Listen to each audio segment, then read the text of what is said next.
So, ayan guys. So, I'm just documenting this video again because I will be going to Manila now. I'm just waiting for Chef Doy to arrive kasi makikisabay lang ako sa kanila going to Manila.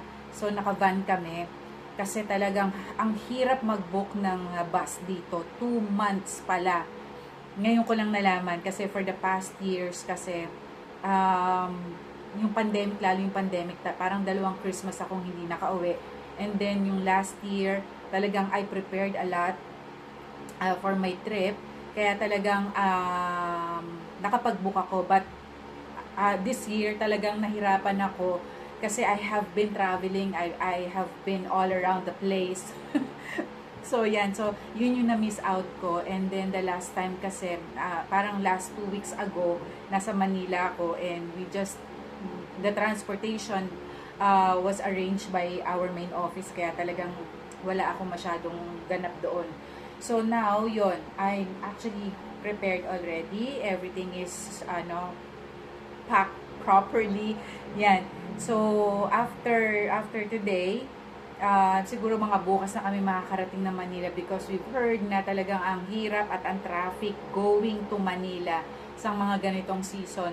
And then, siguro 22, 23, 24, 25, until 27 of December, I will be staying in Manila, in Las Piñas with my daughter. And then, on the 28th, I will be flying to Cebu and I will be back January 3. And then 4, balik na ako dito sa Naga. And yun, naibook ko yung bus ko pa-uwi dito. So, buti meron pang available seats na preferred ko.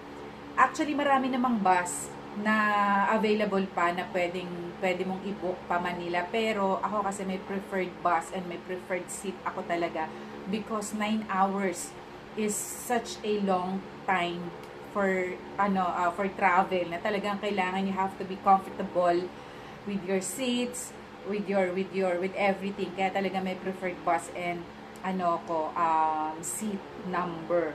So ayan, so yun, siguro mga January 5 naman I'll be arriving here na in Naga. And then I think I still need to confirm on January 6 naman. Alam mo yung kararating mo lang ng 5, aalis ka na naman ng January 6, but it still has to be confirmed, no? I still need to confirm it first. Pero yun yung alam ko, the last update that I got is I'll be leaving again on the 6th of January.